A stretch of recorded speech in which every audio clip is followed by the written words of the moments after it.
I am so excited to talk with Dr. Meredith Shockley-Smith, a friend, a partner, who is Director of Community Strategies at Cradle Cincinnati, that is really driving and fueling the reduction of infant mortality. Thanks to funding through BI3 and thanks to her and her team, they are working with women to build solutions to some of our deep-rooted health issues. So we are going to talk about some innovative ways that we are working together with moms to solve some of our deep-seated community health issues. And unfortunately, Black women inherently distrust the healthcare system with good reason. There is a history of mistreatment, unwanted medical procedures. I mean, the history is really deep here. So the distrust is understandable. So can you speak to some of the more innovative ways we're trying to rebuild trust with our Black community, especially our Black moms and healthcare providers? Sure. I think that building trust really started with ourselves. So we had been living in this individualistic society that the U.S. has created, but had come historically from a collective society where we supported each other. And so we just didn't trust anybody, including our neighbors. So the first goal was to find a group of women, a community advisory board, who would say yes to asking questions and to moving forward with what women wanted and to help build trust. And so I'm like standing at the door and looking for people that I might not know, but who might be wandering around looking like they want to save Black babies. And I'm like, are you here for, and finally the last one rolled in, and they stood in front when we signed that document, and they have been committed to the work ever since. And for those 10 women, I am truly grateful, because we just couldn't have A, reached as many people as we wanted to, or B, really started that process so quickly with people who were really, I mean, we really needed them to be ready to rock and to show up, and to be willing to go out into the community and to ask those scary questions, and then to come back and tell people who didn't look like them the answer. And that was pretty intense, a conversation, but bold. I mean, these women were just bold and ready to see change.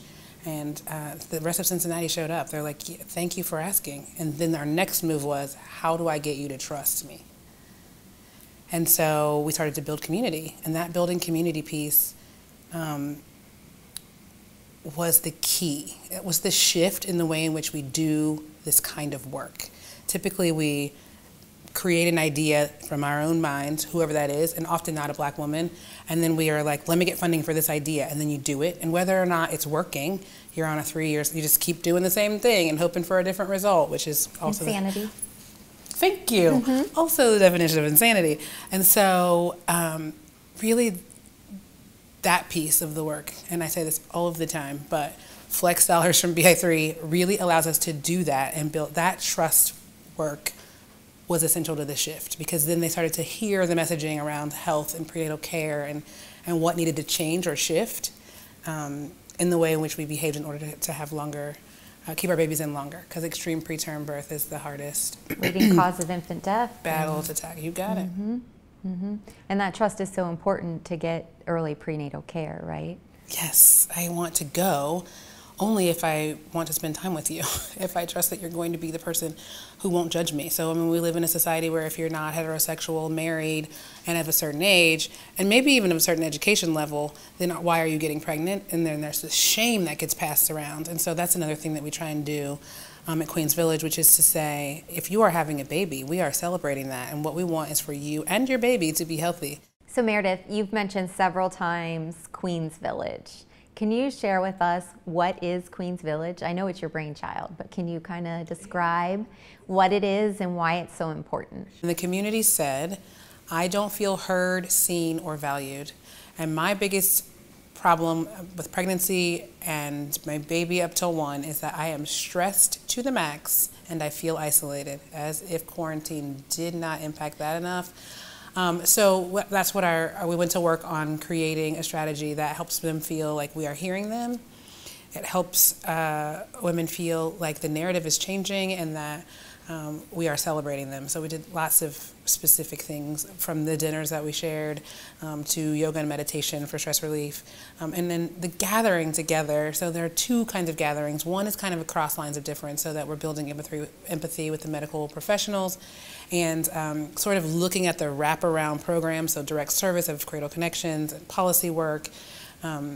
Last night, we were on a call and we were talking about Queen's Village, and there was a queen who was on there, and she told her story about why she came to the village and what it gave to her. And so, in the beginning I had talked data, like I can tell you that infant mortality is down 18% in 2020, which was down from 2019, and we had, lowest on record for Black and white babies, right? Exactly. So we are really having a great celebration right now.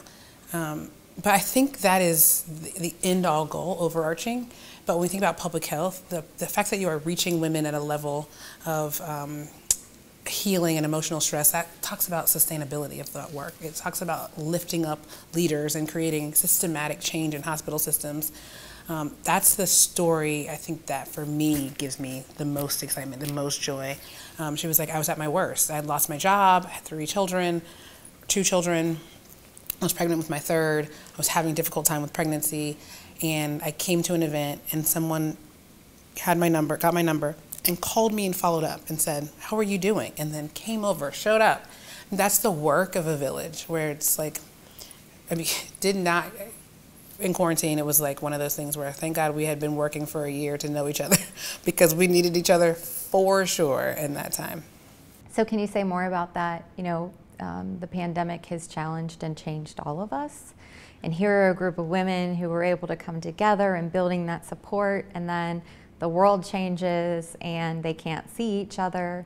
Can you talk? I know you and your team had to get creative. How do we keep this support system in place when they need it most? Can you speak to some of the creative ideas you've tried, what worked, what didn't?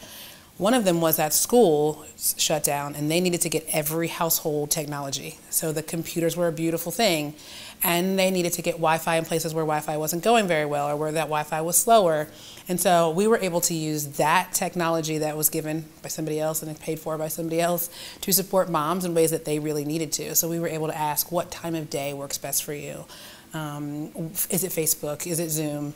So creativity, like partners in the community, we always try and lift Black women.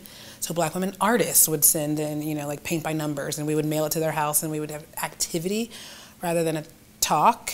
Tried to be, the creativity was off the charts. I will own none of that. I will say it was the community of people who were like, I have an idea, I have yoga, I can do dance. So what advice would you offer other healthcare systems, communities across the country who are committed to doing things in a different way to start to address our racial and health inequities that this country faces? I'll say the things that I've learned that could be helpful, that I really appreciate, was that asking the people who are going to receive the service what it is they want is the most sustainable way to create an intervention. And so my first advice is always ask. Then the second advice is, if you aren't willing to do what they ask you to do, be careful, about whether or not you're able to do that, because it's then build trust. And so that means you're going to need to respond in kind.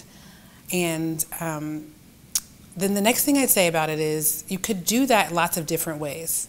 So you could say, I have an advisory board for this experience or for that experience. But the more those folks are in relationship, the more they trust each other and the people who are messaging in.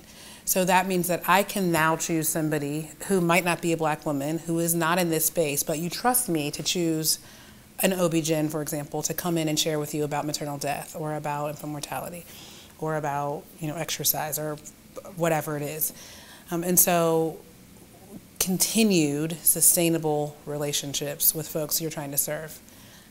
I would say my other big be careful is find some flexible dollars. You cannot respond to the community if you are required to do an intervention you've already prepared, because what I will tell you is it's a process of becoming. going in, doing what they asked. Did it work? Did we do it well? Do you want the same thing? Do you want something different and then redo? So it's constantly changing. I mean, our team does daily check-ins for an hour to assess whatever happened the day before or what's happening 2 weeks from now. It's that ongoing. So let me just say one more time, BI3's dollars is really making the difference between being able to go and do that work and build trust. So, we have a lot more work to do. But to your point, it is important to celebrate the milestones. And the fact that 2020 had the lowest infant mortality rate on record is something to be celebrated and gives us hope for the future. So can you share just what you feel from a gratitude perspective when you think about that? I wake up every day in general thinking, what a gift that Cradle Cincinnati is to have, at the time I walked in, white leadership team, and they brought me in and they said, work on racism. I said, okay, this is going to be challenging for a bunch of white folks. And they were like, we're on board. And they have been entirely on board the entire time. They have lived the work, the anti-racist work, changing minimum pay for community health workers to expanding the team.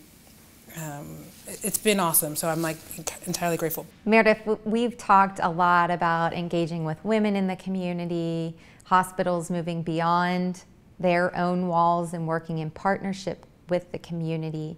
How has Queens and this community been able to connect back in to healthcare systems and really fuel culture change within the healthcare system?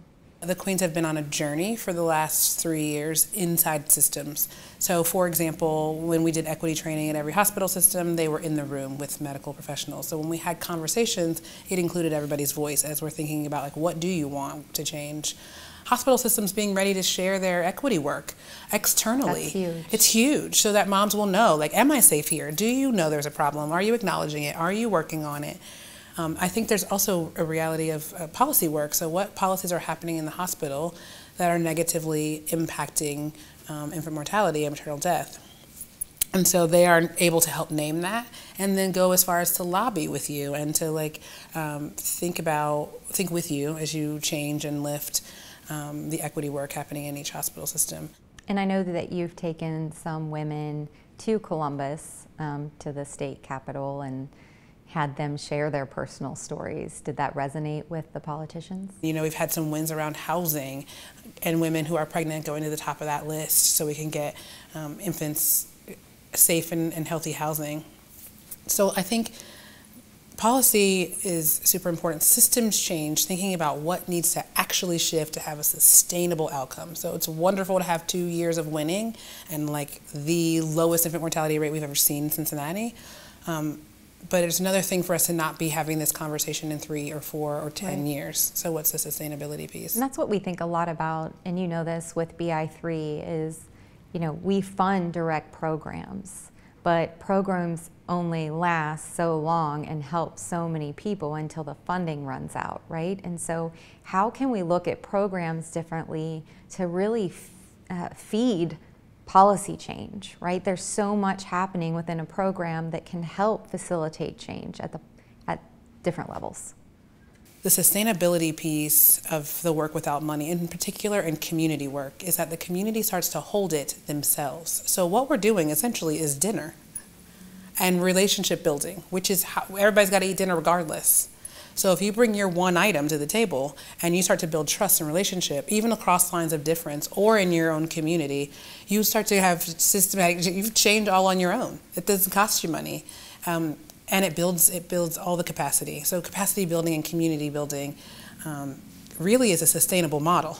Well, Meredith, it has just been an honor to talk with you today. I love your passion and your commitment, and I just feel like we have developed such a trust-based relationship with you and your team at Cradle that I'm excited for the work ahead, and I hope we continue to make the progress we all seek. I am so grateful. Thank you so much for this time and for our partnership. It's always great to hang out with you. Thanks, Meredith.